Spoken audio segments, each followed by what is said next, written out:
సునీత కూడా ఆమె కూడా వ్యక్తం చేశారు.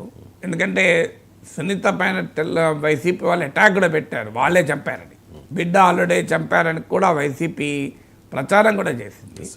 అందువల్ల ఆ సాక్షులు మరణించడం మాత్రం ఆందోళనకరం. మరి ఎందుకు జరుగుతోంది? సిబిఐ కేసు విచారిస్తున్న ఎందుకు తీర్పు వస్తలేదు? ఇప్పుడు 5 ఏళ్ళు జగన్మోహన్ రెడ్డి ప్రభుత్వంలో ఉన్నారు.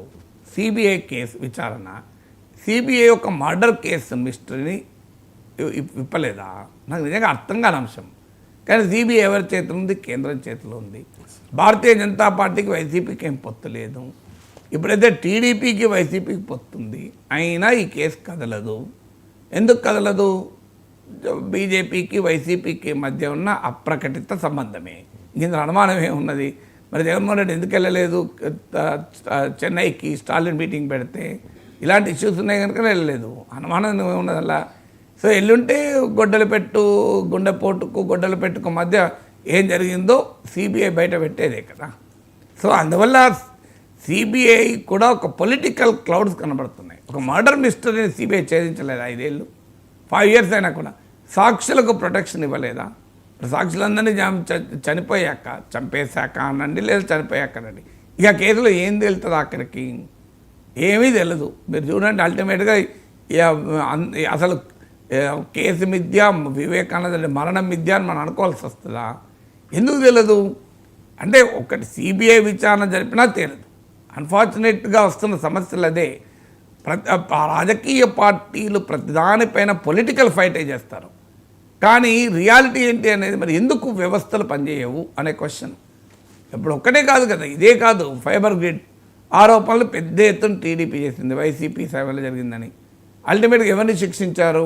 3 ఏళ్ల పాటు ప్రతి టీవీ ఛానల్కి వెళ్ళి తెలుగుదేశం పార్టీ వాయిస్ను బలంగా వినిపించి జగన్మోహన్ రెడ్డిని తీవ్రంగా ఎదుర్కొని జగన్ పరాజయానికి కంట్రిబ్యూట్ చేసిన జీవీ రెడ్డి ఉద్యోగం పోయింది. చైర్మన్గా ఆయన తీసేశారు తప్ప, మీరు ఫైబర్ గ్రిడ్లో వైసీపీ నేతలు ఏమన్నా పట్టుకున్నారా? పాపం జీవీ రెడ్డి అడిగింది ఏంటి? దీనిపైన అవినీతి పనులను పట్టుకోవాలి అన్నారు. ఆయన చేసిన నేరం అదే. ఆయనకు ఆఖరికి పదవి పోయింది. ఆయనపై హైకోర్టులో ప్రాక్టీస్ చేసుకుంటున్నాడు. శిక్షించింది ఎవరిని? జీవీ రెడ్డిని, వైసీపీ వాళ్ళని కాదు. అంటే రాజకీయ ఈ crime and politics nexus, crime corruption politics nexus ఎంత బలంగా ఉంటుందో ఉదాహరణ చెప్తున్నా మీకు. నేను ఇదివరకు కూడా చెప్పాను. దానికి రకరకాల వివరణలు, దానికి ఆ అధికారి గురించి, అధికారి కులం గురించి కూడా మాట్లాడారు. సో ఫండమెంటల్ క్వశ్చన్ ఏంటి? జీవీ రెడ్డిని కనీసం చంద్రబాబు నాయుడు, లోకేష్ ఫోన్ చేసి మీరు రాజీనామా చేయకండి అని కూడా అడగలే. ఆయన పార్టీ కూడా రాజీనామా చేస్తారు ఆఖరికి. ఎందుకు రాజీనామా చేయాల్సి వచ్చింది ఆయనను? అంటే ఆయన 3 ఏళ్ళు చేసిన కంట్రిబ్యూషన్ ఎక్కడ పోయింది? సో రేపు పట్టాభి కూడా గట్టిగా పట్టుబట్టాడు అనుకోండి, వైసీపీ నాయకుల మీద కేసులు కట్టబెట్టి ఆయన ఉద్యోగం కూడా పోతుంది. మీరు చూస్తుండండి. ఎందుకంటే ఇదంతా నెక్సెస్ ఉంటుంది, వైసీపీ టీడీపీ సంబంధం లేదు, ఇదే క్రిమినల్ నెక్సెస్. సో ఏమైంది? ఇప్పుడు కాకినాడ పోర్టుకు పవన్ కళ్యాణ్ పోయాడు, ఏమైంది? బియ్యం ఏమైంది? మనకేం తెలుస్తలేదు కదా బియ్యం గురించి. పెద్దిరెడ్డి రామచంద్రరెడ్డి భూములు ఏమైనాయి?